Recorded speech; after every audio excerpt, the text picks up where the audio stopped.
మీ మోకాల నొప్పులకు ఎటువంటి సర్జరీ లేకుండా ఎపియాన్ పెయిన్ క్లినిక్ అందిస్తున్న అత్యాధునిక చికిత్స.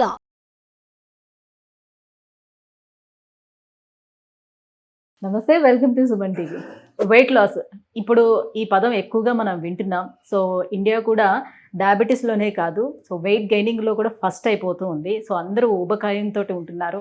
ఈ ఊబకాయాన్ని తగ్గించుకోవడానికి చాలా రకాల ప్రయత్నాలు చేస్తున్నారు. దీనికి సంబంధించి బోల్డ్ అన్ని సర్జరీస్ వచ్చేసాయి, అలాగే ఇంజెక్షన్స్ వచ్చేసాయి, మందులు కూడా వచ్చేసాయి. బట్ ఇలా కాకుండా న్యాచురల్ వేలో మేము ఈ వెయిట్ లాస్ అవ్వాలి అనుకుంటున్నాం అనే వాళ్ళ కోసం ఈరోజు ఈ వీడియో అండి. సో మనతో పాటు ఉన్నారు డాక్టర్ షా గుప్తా గారు, naturopathy physician. Hello ma'am. Hi అండి. మ్యామ్, సో ఒబేస్ ఇది ఎక్కడ చూస్తున్నా వింటున్న పదమే అయిపోయింది, చాలా కామన్ అయిపోయింది. డయాబెటీస్ ఎలా కామన్ అయిపోయిందో, సో ఒబేసిటీ కూడా అలానే కామన్గా కనిపిస్తుంది మన వాళ్ళల్లో. సో ఎందుకు యాక్చువల్లీ మనం ఎలాంటి మిస్టేక్స్ చేయడం వల్ల ఒబేసిటీ అనేది పెరిగిపోతూ వస్తూ ఉంది? సో ఎలా కంట్రోల్ చేసుకోవాలి, అది కూడా న్యాచురల్ వేలో కంట్రోల్ అవ్వాలంటే సాధ్యం అవుతుంది? సో ఒక్కటండి, నేనేమంటానంటే weight loss. So weight loss ఈజీగా అయిపోతుంది ఇప్పుడు మనం తిన్న ఫుడ్ బట్టి. ఇప్పుడు మనం తింటున్నాం కరెక్ట్గా. ఇప్పుడు మేము డాక్టర్స్ ఉన్నాము, ఇంకోసారి baby because of late night sleeps వస్తాయి. ఎప్పుడు ఏ పేషెంట్ కాల్ చేస్తారో తెలియదు. ఇట్లా late sleep, irregular food habits leads to మీరు ఎంత కంట్రోల్లో తినండి కానీ బరువు పెరిగిపోతారు. మెయిన్ థింగ్, మనము ఏ టైంకి పడుకుంటాం. ఒకటి, ఎప్పుడైనా సరే బరువు తగ్గాలనుకుంటే లిమిట్గా తినాలి. ఎప్పుడు గుర్తుపెట్టుకోవాల్సింది అరిచేయి ఎంత పొట్ట, దీనికి ఎంత వేస్తామో అంతే అదే ఉంటుంది మన బాడీ వెయిట్. మార్నింగ్ నేను ఒకటి అంటాను, వెయిట్ లాస్ అవ్వాలనుకుంటే మార్నింగ్ డే స్టార్ట్ విత్ మంచిగా జీరా వాటర్తో స్టార్ట్ చేయండి. డైజెషన్ని మంచిగా చేస్తుంది, మోషన్ని సాఫ్ట్ చేస్తుంది. జీలకర్ర అద్భుతంగా పనిచేస్తుంది వెయిట్ లాస్కి. కానీ day start with jeera water. So ఒక 300 ml వాటర్లో ఒక స్పూన్ జీలకర్ర వేసి లైట్గా మరిగించుకొని ఫిల్టర్ చేసుకొని జీరా వాటర్ తాగండి. దాని తర్వాత మంచిగా యాష్ గార్డ్, బూడిద గుమ్మడికాయ దొరుకుతుంది. బూడిద గుమ్మడికాయ స్కిన్ తీసేసి విత్తనాలు తీసుకొని మంచిగా జ్యూస్ చేసుకోండి. ఆ పిప్పంతా తీసేసి జ్యూస్ చేసేసాక ఆ జ్యూస్ని హ్యాపీగా ఒక గ్లాస్ తాగండి. దాని తర్వాత బ్రేక్ఫాస్ట్లో రాగి దోశ కానీ, జొన్న దోశ కానీ, మనం తోటకూర విత్తనాలు దొరుకుతాయి. నేను వెయిట్ లాస్కి ఇంకొకటి బెస్ట్ ఏంటంటే B12 కూడా చాలా ఇంపార్టెంట్ అంట.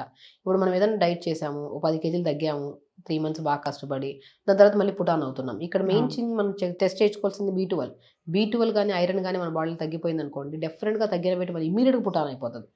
B12 టెస్ట్ కంపల్సరీ చేయించుకోండి, ఐరన్ టెస్ట్ చేయించుకోండి. ఇవి కరెక్ట్గా మెయింటైన్ చేసుకోవాలి. మన డైట్లో ఇవి యాడ్ చేసుకుంటూ ఉండాలి. ఇప్పుడు నేనేమంటాను, రాగి జావ కానీ, తోటకూర విత్తనాలు, జొన్న పిండి, ఇవన్నీ కలిపి పెట్టుకొని మార్నింగ్ కూడా జావ చేసుకోండి. దాంట్లో కొద్దిగా అంజీర్ వేసుకోండి, బ్లాక్ కిస్మిస్ వేసుకోండి, and pumpkin seeds, watermelon seeds వేసుకొని అవన్నీ వేసుకొని మంచి జావ తీసుకోండి. ఇక లంచ్కి వచ్చిన తర్వాత మంచిగా మనము బ్రౌన్ రైస్ ఎంత హ్యాపీగా ఉంటుంది. బ్రౌన్ రైస్ తీసుకుంటే వాటర్ అబ్జర్ప్షన్ కెపాసిటీ ఎక్కువ ఉంటుంది బ్రౌన్ రైస్లో. బరువు తగ్గడానికి బాగుంటుంది. అండ్ ఇంత తిన్న వెంటనే కడుపు నిండిపోద్ది, మనకి ఎక్కువ తినాలనిపించదు. ఎక్కువ కర్రీస్ పెట్టుకొని, ఆకుకూర ఫ్రై పెట్టుకొని, కొద్ది పప్పు పెట్టించుకొని, అంటే చాలా మంది బ్రౌన్ రైస్ తింటే కడుపంతా ఊపిపోతుంది కదా. మనం ఫుల్ బ్రౌన్ రైస్ అలవాటు లేకుండా సడన్గా ఫుల్గా అది ఎలా వండాలో కూడా తెలుసుకోవాలి మనం. ఫస్ట్ బ్రౌన్ రైస్ ఏంటంటే, మనం నార్మల్ రైస్కి 1 గ్లాస్కి 1.5 గ్లాస్ వాటర్ వేస్తే ఉడికిపోతుంది. కానీ బ్రౌన్ రైస్ 1 గ్లాస్కి 3.5 గ్లాస్ వాటర్ వేయాలి. అలా వేయకుండా సేమ్ వైట్ రైస్ వండినట్టు వండారనుకోండి, అది ఉడకకుండా ఉంటుంది. ఆ ఒక రోజు తిన్నారు, కడుపు నొప్పి వచ్చేసింది అన్న వాళ్ళు ఇది స్ప్రెడ్ చేస్తారు అంతే. బ్రౌన్ రైస్ తరాల పడి తింటున్నాం మనం అందరం. సో బ్రౌన్ రైస్లో వాటర్ ఎంత వేసినా లాగేసుకుంటుంది. సో మనం త్రూఅవుట్ ద డే వాటర్ కూడా చాలా ఇంపార్టెంట్ వెయిట్ లాస్ అవ్వడానికి కలుగుతుంది. వెయిట్ కూడా మంచిగా తగ్గాలంటే బరువు నీళ్ళు తాగాలి. సో నీళ్ళు అబ్జర్వ్ చేసుకున్న ఫుడ్లో మనం రెగ్యులర్గా తీసుకుంటున్నా సరే మనం బ్యాలెన్స్ చేయడానికి చాలా బాగుంటుంది వెయిట్ లాస్. సో మనం బ్రౌన్ రైస్ తిన్నాం అనుకోండి, తక్కువ రైస్ ఎక్కువ కర్రీస్, కొద్దిగా ఎక్కువ ఆకుకూరలు వేసేసుకొని పప్పు చేసుకోవడం, పల్చటి పప్పు. నేను పప్పు తిన్నా కూడా 3 to 4 hours ముందు నానబెట్టి వండిన పప్పు వండండి, గ్యాస్ ఫామ్ అవుతుంది అని చెప్తుంటాను. సో అలా బ్రౌన్ రైస్ విత్ ఆకుకూర ఫ్రై, వెజిటబుల్ కర్రీ, పప్పు అలా పెట్టుకొని లంచ్ మీల్ ప్రాపర్గా ఉండాలి. బట్ క్వాంటిటీ ఆఫ్ రైస్ చాలా తక్కువ ఉండాలి. దాంతోపాటు మజ్జిగ తాగండి. 4 to 5 మధ్యలో మంచిగా ఏదైనా ఫ్రూట్, జామకాయలు రోజుకు 2 తీసుకోండి, మంచి ప్రోటీన్ ఉంటుంది జామకాయలు. సో అలా మనము ఈవినింగ్ వచ్చాక బొబ్బర్లు ఉంటాయి కదా, బొబ్బర్లు కానీ శనగలు పొద్దున్న నానబెట్టేసేయండి. జస్ట్ ఒక 60 grams అంత నానబెట్టేసి దాన్ని ఉడకబెట్టేసుకోండి. దాంట్లో ఉడకబెట్టిన దాంట్లో వెజిటబుల్స్ అన్నీ వేసేసుకొని మంచిగా ఒక సలాడ్ లాగా తీసుకోండి. సాయంత్రం డిన్నర్లో బై 6 కల్లా డిన్నర్ ఫినిష్ చేయండి. అంతే, వెరీ సింపుల్. మార్నింగ్ లేచాక డే స్టార్ట్ విత్ ఒక 1 hour యోగా, దాని తర్వాత జీరా వాటర్, దాని తర్వాత మంచిగా యాష్ గార్డ్ జ్యూస్ కానీ, క్యారెట్ జ్యూస్ కానీ, డిపెండ్స్, బీట్రూట్ జ్యూస్ కానీ. ఒకవేళ మన బాడీలో ఐరన్ తక్కువ ఉందనుకోండి, beetroot with carrot, Apple juice తాగండి. ఒకవేళ బాడీలో వాతం ఎక్కువ అయిపోయింది అనుకోండి, కొద్ది కఫం ఎక్కువ అయిపోతుంది, అలాంటప్పుడు మన క్యారెట్ విత్ జింజర్ జ్యూస్ తాగండి. కొంతమంది మంచిగా మోషన్ సరిగా అవ్వట్లేదు, దానివల్ల కూడా వెయిట్ పుట్ అనే ఛాన్సెస్ ఉంటాయి. అలాంటి వాళ్ళు బూడిద గుమ్మడికాయ జ్యూస్ తాగండి. సో దాని తర్వాత లంచ్, మార్నింగ్ బ్రేక్ఫాస్ట్ లైట్ బ్రేక్ఫాస్ట్లోనే కొద్ది మంచిగా నట్స్ వేసుకోండి, సీడ్స్ వేసుకోండి. లంచ్కి వచ్చాక హెవీ మంచిగా లంచ్ చేయండి. డిన్నర్కి వచ్చి ఎర్లీ డిన్నర్ చేసేసేయండి. సో ఎర్లీగా పడుకోండి, నీళ్ళు బాగా తాగండి. సింపుల్. మనకి ఇప్పుడు సోషల్ మీడియాలోనే చాలా రకాల డైట్స్ కూడా కనిపిస్తూ ఉన్నాయి. అందరూ ఆ డైట్స్ని చూసి ఒక్కొక్కరు ఒక్కొక్క డైట్ని ఫాలో అయిపోతూ ఉన్నారు. లో కార్బ్స్ డైట్స్ అని, లేకపోతే క్రాష్ డైట్లు అని, ఇవన్నీ.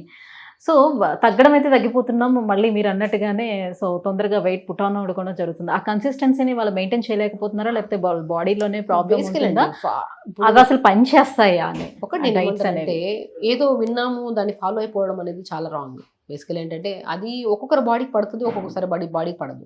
ఇప్పుడు మీరు హెవీ ప్రోటీన్ డైట్లు చూస్తుంటారు చాలా వీడియోస్లో. ప్రోటీన్ డైట్ దీన్ని ఏం వర్కౌట్ చేయకుండా ఇంట్లో కూర్చున్నాం అనుకోండి, బరువు తగ్గం, దానికి డబుల్ పుట్ ఆన్ అవుతూ ఉంటాం. ప్రోటీన్ ఏమైనా తిన్నారంటే దానికి డబల్ వర్కౌట్ చేయండి. ఇప్పుడు ఏదైనా యాక్టర్స్ మనం చూసామనుకోండి, వర్కౌట్ డబల్ చేస్తారు. వాళ్ళు తినే మీల్స్ చూసారనుకో మనం షాక్ అయిపోతాం. ఇంత ఉంటుంది, వెజిటబుల్స్ ఉంటాయి, పన్నీర్ ఉంటుంది, కొంతమంది చికెన్ తింటారు, ఎవ్రీథింగ్ తిన్నా దానికి డబల్ త్రిబుల్ వర్కౌట్ చేస్తారు. లేదా స్మూతీస్ తీసుకుంటారు, నట్స్ తీసుకుంటారు, ఎవ్రీథింగ్. వాళ్ళ మీల్స్ ఎంత, వాళ్ళ మీల్స్ని చూస్తే మనం సర్ప్రైజ్ అవుతాం. అలా వెయిట్ మెయింటైన్ చేయడానికి ఎంత కష్టపడతారంటే వాళ్ళు ఎక్కడికి వెళ్ళినా ఏం చేసినా పొద్దున్న జిమ్, సాయంత్రం జిమ్ చేయకుండా ఉంటారు. అంత డెడికేటెడ్గా ఉంటారు. మనం తినేది ఫుల్గా తినేసి వర్కౌట్ ఏం చేయకుండా లేట్గా పడుకొని లేట్గా లేచి మోషన్కి వెళ్ళకుండా ఇవన్నీ ఉంటే వాళ్ళని మనం రీచ్ అవ్వడం ఎంతో దూరం లేండి. అది సెకండరీ థింగ్. ఫస్ట్ మనల్ని మనం రీచ్ అవ్వడం కూడా చాలా కష్టమైపోతుంది. సో వర్కౌట్ చేయండి ఫస్ట్, మంచి ఫుడ్ తీసుకోండి. ఇప్పుడు మార్నింగ్ బ్రేక్ఫాస్ట్లో మీరు చాలామంది నేను జావ తాగమంటాను. సో మీరు పొద్దున్న లేచాక జిమ్కి వెళ్తున్నారు, వర్కౌట్ చేస్తున్నారంటే బాయిల్డ్ ఎగ్స్ తీసుకోండి, మంచిగా నట్స్ తీసుకోండి, దాంతోపాటు మంచిగా మనం బబ్బర్లు కానీ ఉడకబెట్టుకొని హ్యాపీగా తీసుకోండి, మంచి ప్రోటీన్ తీసుకోండి. ప్రోటీన్ తీసుకోవడం తప్పలేదు. అంటే వెయిట్ లాస్ లో ఈ ప్రోటీన్ రోల్ ఏంటి? ఏంటంటే వర్కౌట్ చేస్తే ప్రోటీన్ చాలా ఇంపార్టెంట్. ప్రోటీన్ ప్రతి ఒక్కరికి డైలీ రిక్వైర్మెంట్లో ఎంత కావాలో అంత రిక్వైర్మెంట్ ప్రోటీన్ తీసుకుంటే చాలు, మోర్ దెన్ తీసుకోకూడదాల్సిన అవసరం లేదు. బట్ వర్కౌట్ బాగా చేస్తున్నామంటే కొద్ది ప్రోటీన్ దేని రోల్ ఉండదండి. ఒకటి ఫస్ట్ ఆఫ్ ఆల్ అంటే ప్రోటీన్ అనేది వెజిటేబుల్స్ నుంచి, ఐ మీన్ వెజిటేరియన్స్ తీసుకునే విధంగా అలా తీసుకుంటే బెటరా, లేకపోతే నాన్ వెజ్ పౌడర్స్ రూపంలో? వెజిటేరియన్ వాళ్ళకి మంచి ప్రోటీన్ దొరుకుతుంది, నాన్ వెజ్ వాళ్ళకి కూడా మంచి ప్రోటీన్ దొరుకుతుంది. డిపెండ్స్ అపాన్ వర్కౌట్ని బట్టి, మనం వర్క్ చేసే దాన్ని బట్టి చేసుకోవాలి. రాగి సంగటి మంచిగా తినమంటాం, దాంట్లో మంచి కర్రీ పెట్టుకుని తినేవాళ్ళు పాతకాలంలో. వర్క్ పనికి వెళ్ళిపోయేవాళ్ళు, పొద్దున్న వెళ్తే సాయంత్రం వచ్చేవాళ్ళు, పొద్దున్న తినేవాళ్ళు, సాయంత్రం తినేవాళ్ళు, మధ్యాహ్నం తినేవాళ్ళు కాదు పాతకాలంలో. వాళ్ళు వర్క్ బాగా చేసేవాళ్ళు. నేను ఒకటే అంటాను, వర్క్ని బట్టి తినండి. వర్క్ లేకుండా జీరో కూర్చొని తింటున్నాం అనుకోండి, అది బరువు పెరిగిపోవడానికి కారణం అవుతుంది. సో మనం ఒకరిని ఇన్స్పిరేషన్గా తీసుకుంటున్నాం, వాళ్ళు డైట్ చేసి మనం కూడా చేద్దాం అనుకున్నప్పుడు వాళ్ళు ఏం చేస్తున్నారు, వాళ్ళ బ్యాక్గ్రౌండ్ అనేది కూడా చాలా ఇంపార్టెంట్. వాళ్ళు టైంకి పడుకుంటున్నారు, టైంకి వర్కౌట్ చేస్తున్నారు, టైంకి నీళ్ళు బాగా తాగుతున్నారు. దాంతోపాటు మీరు వాళ్ళు తింటున్న ఫుడ్ని మీరు కాపీ చేసినప్పుడు అవి కూడా కాపీ చేయాలి. Very important. ఏంటంటే ఈ రోజు రిక్వైర్మెంట్కి ఎంత ఫుడ్ కావాలో అంత తీసుకోండి, మోర్ దెన్ అవసరం లేదు. ఈ రోజుకి నీకు ఇన్ని గ్రామ్స్ ఆఫ్ ప్రోటీన్ ఇంతే, డిపెండ్స్ అపాన్ హైట్ని బట్టి వెయిట్ని బట్టి కూడా చెప్తాం ఇంత అని. సో ఇన్ని ప్రోటీన్స్ తీసుకోండి, ఇంత కార్బోహైడ్రేట్ తీసుకోండి, ఫైబర్ తీసుకోండి, మెగ్నీషియం కావాలి, డి విటమిన్ కావాలి, B12 కావాలి, ఐరన్ కావాలి, ఎవ్రీథింగ్ ఫుల్ ఫ్లెజ్డ్గా మీల్లో ఉండాలి. అవంటి వెయిట్ లాస్ అని కానీ, వెయిట్ లాస్ అని కదా ఎనీ కైండ్ ఆఫ్, ఉండాల్సిన దానికంటే 2-3 కేజీలు ఎక్స్ట్రా ఉండడం తప్పేం లేదు. ఉంటే ఏముంది, మంచిగా మజిల్ ప్రొటెక్షన్ ఉంటుంది. సన్నగా దేగలాగా అయిపోయి ఇమ్యూనిటీ తగ్గించుకొని పొద్దున్న తినకుండా సాయంత్రం తినకుండా గ్యాస్ని ఫామ్ చేసుకొని బాధపడ్డం ఎందుకు? ఇప్పుడు ఒక 10-20 కేజీస్ ఉండాల్సిన వెయిట్ కన్నా 10-20 కేజీస్ ఎక్కువ ఉన్నారని అంటే న్యాచురల్ వే లో తగ్గించుకోవటం ఈజీ అవుతుంది. బట్ అంతకన్నా ఎక్కువ ఉండేటప్పుడు కష్టం అవుతుందని అంటారు, నిజంగానే తగ్గించుకోలేదు. ఇది ఒక మిత్. ఎందుకంటే ఇప్పుడు ఒక లైఫ్ స్టైల్ని ఒక 3 రోజులు 3 నెలలు చేస్తే సరిపోద్దా వెయిట్ లాస్? 3 నెలలు కదా, లైఫ్ స్టైల్ ఒక భాగంలాగా పెట్టేసుకోవాలి. సంవత్సరం చేద్దాం, ఏముంది, తింటున్నాం హ్యాపీగా, లిమిట్గా తింటున్నాం అంతే. వెయిట్ లాస్ అంటే ఆ డైట్లు ఈ డైట్లు చేయడం కాదు. సింపుల్గా మీకు నచ్చిన ఫుడ్డే. మార్నింగ్ ఇడ్లీ తింటారా, తినండి. 4 ఇడ్లీలు పడి 2 తిందాం. లంచ్ హెవీగా తింటున్నాం, లిమిట్గా తిందాం. మేబీ ఇదే ఫుడ్ని మనం కంటిన్యూ చేద్దాం.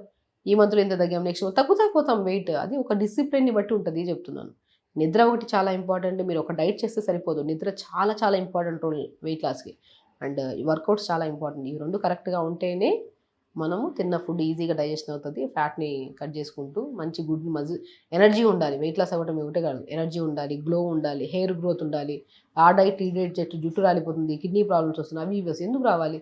మనం తింటున్న మీల్స్ పర్ఫెక్ట్గా ఆనందకరంగా తిన్నాం అనుకోండి, ఏ సమస్య ఉండదు, బరువు కూడా తగ్గుతాం మనం. ఇప్పుడు వెయిట్ పెరగడానికి most of the reason nowadays మనం చూస్తే ఎక్కువగా హార్మోనల్ ఇంబ్యాలెన్స్ చూస్తున్నాం. దాన్ని ఈ న్యాచురోపతిలో ఎలా ట్రీట్ చేసుకోవచ్చు? First of all hormonal imbalance వచ్చింది లైఫ్ స్టైల్ చేంజెస్ వల్ల, అంతే కదా. మెయిన్ లైఫ్ స్టైల్ చేంజ్ చేసుకుంటే హార్మోనల్ ఇంబ్యాలెన్స్ ఉండదు, బరువు పెరగదు. ఓకే, లైఫ్ స్టైల్ చేంజెస్ చేసుకుంటే అది కూడా కంట్రోల్లోకి వచ్చేస్తుంది, ఆటోమేటిక్గా వెయిట్ కంట్రోల్కి వస్తుంది. సో 1 by 1 ఒకటి సర్కిల్, అది అంత కనెక్షన్ అండి. లైఫ్ స్టైల్ ఒకటి కరెక్ట్ చేసుకోండి, మీకు ఏ సమస్య ఉన్నా పోతుంది. అది ఏదున్నా సరే కంట్రోల్. ఇప్పుడు ఏదైనా సరే, ఒక మనం బరువు గురించి మాట్లాడినా, మోకాల నొప్పి గురించి మాట్లాడినా, బ్యాక్ పెయిన్, మనం ఫస్ట్ ఏం చెప్తాం, లైఫ్ స్టైల్ చేంజ్ చేసుకోండి. అది చేంజ్ చేసుకోకపోవడం వల్లే కదా ఇన్ని రోగాలన్నీ. వాటిని కరెక్ట్ చేసుకుంటే ఇవన్నీ సమస్యలు ఉండవు అంటాను. సో వెయిట్ లాస్లోని వాటర్ రోల్ ఏంటి? డిపెండ్స్ వాళ్ళ ఇప్పుడు మనం చాలా మందికి 3 లీటర్స్ తాగమంటాం, కొంతమందికి 5 లీటర్స్ తాగమంటాం, వాళ్ళ హైట్ని బట్టి, వాళ్ళ వెయిట్ని బట్టి, వాళ్ళ బిఎంఐ లెవెల్స్ని బట్టి 4 లీటర్స్ తాగమంటాం. వాటర్ చాలా ఇంపార్టెంట్. మన బాడీలో ఇంత బ్లడ్కి ఇంత వాటర్ కంపల్సరీ తాగాలి. వాటర్ కరెక్ట్గా తాగితేనే డైజెషన్ బాగుంటుంది, మోషన్ సరి సాఫ్ అవుతుంది. నీళ్ళు సరిగా తాగకుండా ఫుల్ సాలెడ్ తిన్నాం అనుకోండి, మార్నింగ్ మోషన్కి అవ్వలేదు, టైట్ అయిపోయింది, లోపలంతా గ్యాస్ ఫామ్ అయిపోతుంది, చూడడానికి తక్కువగానే ఉంటారు కానీ బాడీ మొత్తం బ్లోటెడ్గా అనిపిస్తుంది. సో వాటర్ రోల్ చాలా ఇంపార్టెంట్ మన బాడీ. నాట్ ఓన్లీ వెయిట్ ఒకటే కాదు, ఎవ్రీ ప్రాబ్లమ్కి వాటర్ రోల్ చాలా ఇంపార్టెంట్. వాటర్ సరిగ్గా తాగితేనే మనం హెల్దీగా ఉంటాం. సో ఇప్పుడు వెయిట్ లాస్ కోసం మీ దగ్గరకు వచ్చే వాళ్ళకి సో లివర్ అండ్ గట్ రెండు కూడా టెస్ట్ చేస్తారా? దీని మీద కూడా డిపెండ్ అయి ఉంటుందా? నాడిని చూస్తానండి. ఫస్ట్ నేను నాడిని చూసి, వాళ్ళ ఫేస్ని చూసి, వాళ్ళ డయాగ్నోసిస్ చేసుకొని వీళ్ళ కరెక్ట్ నాడి. ఇప్పుడు నాడి చూసాము కూడా మనం పాతకాలంలో డాక్టర్స్ అందరూ నాడి చూసేవారు. నాడి చూసి వాళ్ళ గట్ ఎలా ఉంది, బాడీ ఎలా ఉంది కూడా మనం డయాగ్నోస్ చేయగలుగుతాం. సో అది చూసి వీళ్ళకి ఇప్పుడు వాళ్ళు ఏమైనా టెస్ట్లు చేయించుకుంటే తీసుకొస్తే మనం చూస్తాము. బేసికలీ కొద్ది బరువు ఉంటే ఖచ్చితంగా ఫ్యాటీ లివర్ ప్రాబ్లం ప్రతి ఒక్కరికి ఉంటుంది.